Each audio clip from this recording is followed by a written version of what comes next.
में कह रहा था कि क्या मोदी सरकार ज्ञानवापी मस्जिद को खूबसूरत नहीं बना सकती? क्या दिल्ली के जामा मस्जिद की तारीखी मस्जिद जो आज उसकी खस्ता हाल हो चुकी है उसकी तामीर नहीं कर सकती? जब सबका साथ सबका विकास की बात होती है तो क्या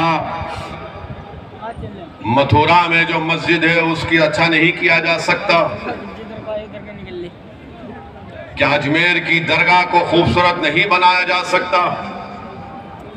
मेरे अजीज दोस्तों और बुजुर्गों, ये भारत के वजीर आजम की पॉलिसी है। सबका विश्वास सबका विकास की बात करते हैं, सिर्फ जबानी खर्च करते हैं, इनके पास कुछ नहीं है। आज उत्तर प्रदेश में लॉ एंड ऑर्डर नाम की चीज नहीं है। यही मीरठ में मजलिस इत्तेहादुल मुस्लिमीन के रुकने बल्दिया जुबैर अंसारी को गोली मारकर उनको हलाक कर दिया गया। 3 महीने से 4 महीने से ज्यादा हो गया और बीजेपी की सरकार और मीरठ की पुलिस कातिल को नहीं पकड़ सकी। क्यों नहीं पकड़ सकी? क्योंकि जुबैर अंसारी को जिन्होंने कत्ल किया, पुलिस और हुकूमत जानती है कि किसने जुबैर अंसारी को मारा। उत्तर प्रदेश में लॉ एंड ऑर्डर नाम की कोई चीज बाकी नहीं रही। मेरे अजीज दोस्तों और बुजुर्गों, आज आपके पास, जैसा कि शौकत साहब ने कहा कि मुर्गी काटने पर मुकदमा, अब हर चीज पर मुकदमा।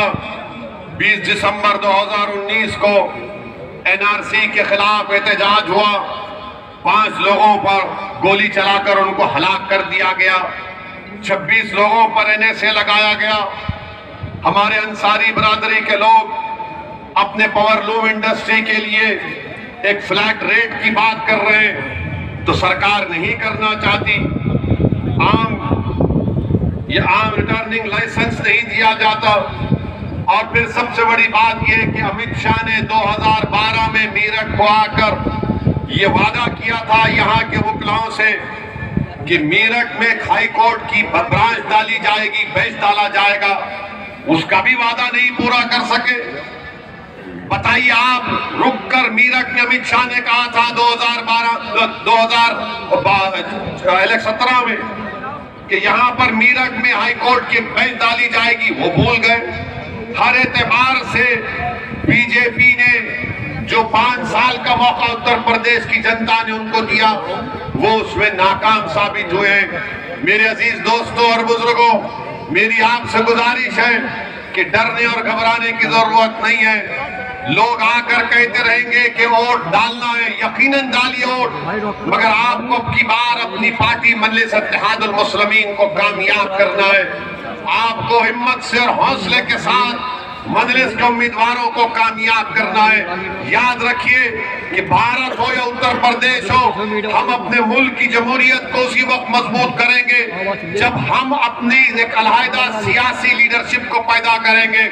मुसलमानों की आवाज भारत में, भारत की संसद में, उत्तर प्रदेश की विधानसभा में उठनी चाहिए। जब तक आप अपने मसाइल को नहीं उठाएंगे, बताइए, शिकायत मुझे आपसे कि अल्ताफ को मार दिया गया कासगंज में, फैसल को मार दिया गया उन्नाव में, जुबैर अंसारी को गोली मार दी गई। बताइए, ये जुल्म का खात्मा कब होगा?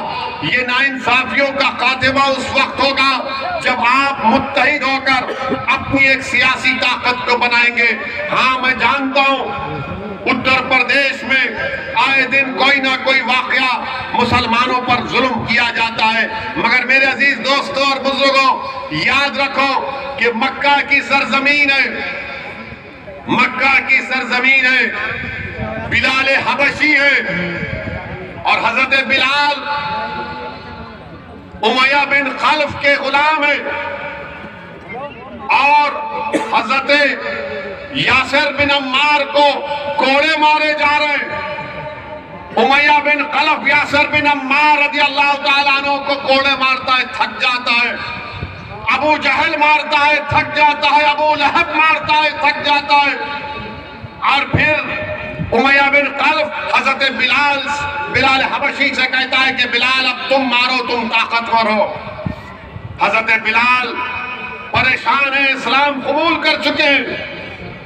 हजरत अम्मार के करीब जाते हैं तो हजरत अम्मार कहते हैं कि बिलाल आप भी मुझे 2-3 कोड़े मार दीजिए, मगर ये मत कहिए कि आपने इस्लाम को कबूल कर लिया। मार लो मुझे भी 2-3 कोड़े तुम।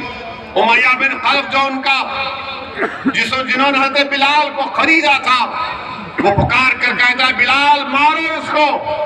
हजरत बिलाल हजरत अम्मार बिन यासर की तरफ देखते, अबू लहब की तरफ देखते, हजरत अम्मार बिन यासर की तरफ देखते, उमैया बिन खलफ की तरफ देखते, हजरत यासर बिन अम्मार की तरफ हजरत बिलाल देखते और अबू जहल की तरफ देखते हैं और पुकार कर कहते हैं कि सुनो यासर बिन अम्मार, जब तुम उस अल्लाह वहदहु शरीक को मानने वाले हो, जब तुम रसूलुल्लाह सल्लल्लाहु अलैहि वसल्लम के गुलामी का ऐलान कर चुके, तो जब तुम अल्लाह के दीन के लिए कोड़े खा सकते हो तो बिलाल भी तुम्हारे लिए कोड़े खाएगा। और पुकार कर उमैया बिन खल्फ को कहते हैं कि अब अकेला यासर बिन अम्मार कोड़े नहीं खाएगा, बिलाल भी कोड़े खाएगा और तुम्हारी मुसीबत का मुकाबला करेगा। मेरे अजीज दोस्तों और बुजुर्गों, कभी भी हालात से मायूस मत हो। अल्लाह कुरान में फरमाता ला तक़नतु मिन रहमतिल्लाह, कि अल्लाह की रहमत से मायूस मत हो। हजरत बिलाल को कैसी तकलीफ दी जाती थी मक्के की सरजमीन पर, रेत पर लिटाकर गरम गरम पत्थर हजरत बिलाल की पीठ पर रख दिए जाते। रसूलुल्लाह सल्लल्लाहु अलैहि वसल्लम ने जब हजरत बिलाल की तकलीफ देखी तो आंख में आंसू आ गए रहमतुल्लिल आलमीन के, और दुआ की या अल्लाह हजरत बिलाल के पर कुछ आजाद कर दे इस तकलीफ से। सिद्दीक अकबर कहते हैं और रसूलुल्लाह सल्लल्लाहु अलैहि वसल्लम की आंख में आंसू देखकर कहते हैं कि या रसूलुल्लाह आपकी आंख में आंसू कैसे हैं? तो रसूलुल्लाह सल्लल्लाहु अलैहि वसल्लम फरमाते हैं कि मैं बिलाल की तकलीफ को बर्दाश्त नहीं कर सकता कि है कि जो बिलाल को खरीद कर आजाद कर दे। सिद्दीक अकबर जाते हैं, हजरत अब्बास से कहते हैं जो इस वक्त तक इस्लाम नहीं कबूल किए, उनसे कहते हैं कि जाओ उमैया बिन खल्फ से बात करो कि उसको आजाद करें और क्या कीमत होगी हम दे देंगे। उमैया बिन खल्फ राजी नहीं होता। सिद्दीक अकबर जब आकर कहते हैं कि मैं खरीदना चाहता हूँ, आजाद करना चाहता हूँ हजरत बिलाल को, तो जालिम उमैया बिन खल्फ कहता है कि मैंने 50 दिनार में हजरत बिलाल को खरीदा, 1000 दिनार देना पड़ेगा और तुम्हारे पास जो 2 रूमी गुलाम है उसको भी देना पड़ेगा। सिद्दीक अकबर राजी होते हैं। हजरत बिलाल को जब उठाते तो हजरत बिलाल, सीरत की किताबों में आया कि हजरत बिलाल जिस तरह हम सजदे में होते हैं उस तरह सजदे में गिरे हुए और जिस्म पर गरम गरम पत्थर लगे हुए और खून बह रहा है। सिद्दीक अकबर हजरत बिलाल को उठाते, अपने घर को लेकर जाते, उनकी सफाई करते हैं, कपड़े पहनाते और उनसे कहते हैं कि चलो। हजरत बिलाल रोना शुरू कर देते हैं। उन्होंने जिंदगी में अपने बाप की मोहब्बत नहीं देखी थी हजरत बिलाल ने, खूब रोते। तो सिद्दीक अकबर उनसे कहते हैं कि बिलाल यहीं पर रो लेना, आका के सामने नहीं रोना, मैं दुनिया का रोना देख सकता हूँ। रसूलुल्लाह सल्लल्लाहु अलैहि वसल्लम के आंख में आंसू को बर्दाश्त नहीं कर सकता। दोनों मिलकर रसूलुल्लाह सल्लल्लाहु अलैहि वसल्लम के पास जाते। रसूलुल्लाह सल्लल्लाहु अलैहि वसल्लम हजरत बिलाल का इस्तक़बाल करते और सिद्दीक अकबर से कहते हैं कि तुमने बहुत बड़ा काम किया, शुक्रिया। ये सिद्दीक अकबर हजरत बिलाल से कहते हैं कि रसूलुल्लाह के सामने रोना नहीं, सल्लल्लाहु अलैहि वसल्लम के सामने। वो रसूलुल्लाह सल्लल्लाहु अलैहि वसल्लम के सामने कहते हैं या रसूलुल्लाह मेरी सारी दौलत आप पर कुर्बान, आपने कैसे शुक्रिया कहा, ये दौलत आपकी है। अब आप अंदाजा लगाइए कि वो हजरत बिलाल जिसको मारा जा रहा था, पीटा जा रहा था, अल्लाह के रसूल ने दुआ की, वो बिलाल आजाद भी हुए और अल्लाह के रसूल सल्लल्लाहु अलैहि वसल्लम ने हजरत बिलाल से कहा कि आओ बिलाल मेरे सीने से लग जाओ। मेरे अजीज दोस्तों और बुजुर्गों, याद रखो ये जुल्म खत्म होगा। ये जुल्म खत्म होगा इंशाअल्लाह ताला। जो लोग आज मजलूमों पर जुल्म कर रहे हैं, तुम खत्म हो गए, तुम्हारा जुल्म खत्म होगा, तुम खत्म हो गए, तुम्हारा वजूद इस जमीन से अल्लाह मिटाएगा इंशाअल्लाह। तुम्हारा जुल्म हमारे हौसलों को, हमारे पैरों में डगमगाहट नहीं पैदा करेगा। तुम जितना जुल्म करोगे हमारे हौसले बढ़ते जाएंगे, तुम जितना दबाओगे उतना उठेंगे इंशाअल्लाह ताला। क्योंकि अल्लाह ने कुरान में फरमा दिया, जिन्होंने अल्लाह पर ईमान लाया और डट गए जमीन पर, अल्लाह उनकी फरिश्तों से मदद करता है। तो तुम डट जाओ जमीन पर, तुम डट जाओ जमीन पर, हिम्मत मत हारो। जैसा कि किसी शायर ने अच्छा कहा, इधर आ सितमगर हुनर आजमाए, इधर आ सितमगर हुनर आजमाए, तू तीर आजमा हम जिगर आजमाए। मेरे अजीज दोस्तों और बुजुर्गों, तारीख में भरी पड़ी है हजरत बिलाल की वो तकालीफ हमारे सामने। हजरत सुमैया को नेजा मारकर उनका हमल साकित कर दिया गया। हजरत सैयदुश्शोहदा हजरत हमजा की लाश से क्या किया गया था, तो तुम क्या समझ रहे हो कि हम पर जो जुल्म किया जाएगा? अरे मेरे अजीज दोस्तों और बुजुर्गों, कामयाबी इंशाअल्लाह ताला आपके कदम चूमेगी, कामयाबी कदम चूमेगी। जो लोग आज जुल्म कर रहे हैं, याद रखो इख्तिदार हमेशा किसी के पास रहने वाला नहीं है, इख्तिदार जाएगा इंशाअल्लाह ताला।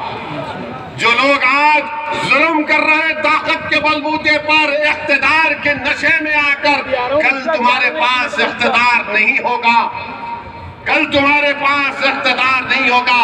और मेरे अजीज दोस्तों, नौजवानों, हमेशा आपसे कह रहा हूं कि अपने दिल पर भरोसा करो, दिमाग पर मत करो। दिमाग तुमको डराएगा। जब हजरत बिलाल को उमैया बिन खलफ ने कहा कि लो घोड़ा लेकर मारो, तो हजरत बिलाल की नीयत साफ थी। वो देख रहे थे कि अगर मैं नहीं मारूंगा तो आग में डाला जाऊंगा, मुझे मारा जाएगा।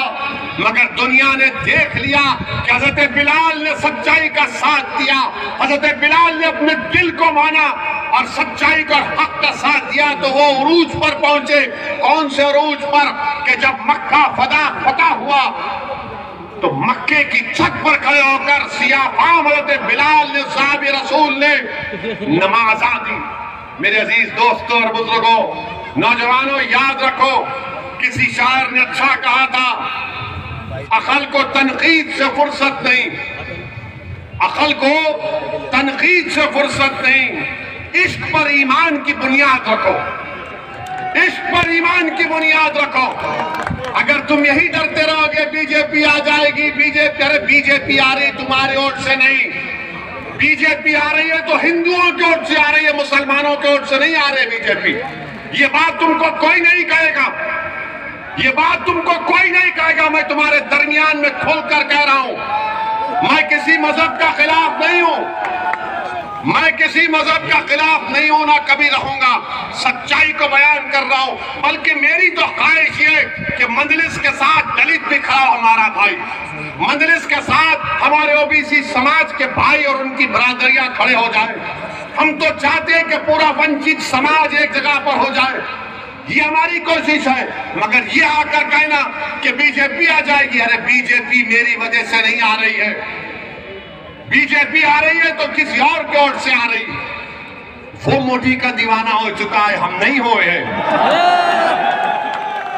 उनके दिलो दिमाग पर मोदी छा चुका है, हमारे दिलो दिमाग पर मोदी नहीं छाया हुआ है।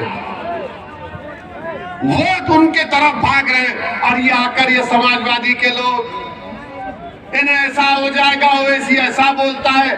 अरे भाई मेरे, तुम्हारे दो पार्टी के एमपी कल कुछ बात बोल दिए तो तुम उनकी तरफदारी, उनका दिफा नहीं कर सकते।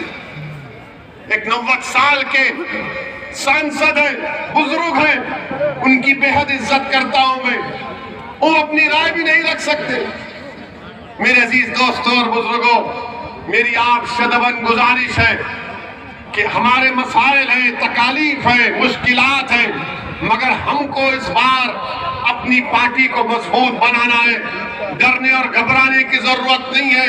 अपने विधायक को यहां से कामयाब करिए आप, और ये लोग आएंगे, बहुत सी बातें करेंगे, मगर मुसलमान का नेता कौन है बताओ? समाजवादी में कोई नहीं हो सकता, खाली यादव है। बीएसपी में बहन जी है, ये सब क्या रहेंगे? तुम छल्ले बन के रहेंगे वहां। इनकी कोई अहमियत नहीं है वहां पर। ये सामने नहीं ठहर सकते उन लोगों के, पार्लियामेंट में तकरीर नहीं कर सकते। जब हमारी पार्लियामेंट में तकरीर होती तो बोलते ओवैसी भाई आपकी तकरीर सुननी आए। मैंने कहा तुम क्यों नहीं बोलते? बोले हमारी मजबूरी है। आप बताइए काहे की मजबूरी? 19% है, जीतो, कामयाब हो और अपनी आवाज को, अपने मसाइल को उठाओ। उत्तर प्रदेश में इंशाअल्लाह ताला मजलिस इत्तेहादुल मुस्लिमीन यकीनन पूरे वंचित समाज के साथ काम करने के लिए तैयार है।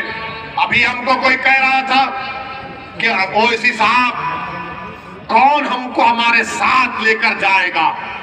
हमारा एक दोस्त है, फोन किए थे कि हमारे साथ हमको कौन लेकर जाएगा। मैंने कहा फिक्र मत करो, जब हशर का मैदान होगा रसूल अल्लाह हम सबको लेकर जन्नत में जाएंगे। हमको उनका साथ काफी, अल्लाह हमारे लिए काफी है। अरे दुनिया फानी होने वाली है, हम कोशिश करना हमारे हाथ में, ओवैसी कोशिश करेगा। आप हमारा साथ दो, नियतों का, दिल का हाल अल्लाह जानने वाला है। कामयाबी अल्लाह देगा, उरूज अल्लाह देगा और जालिमों का अल्लाह खातिमा करेगा। अस्सलाम वालेकुम व रहमतुल्लाहि व बरकातहू।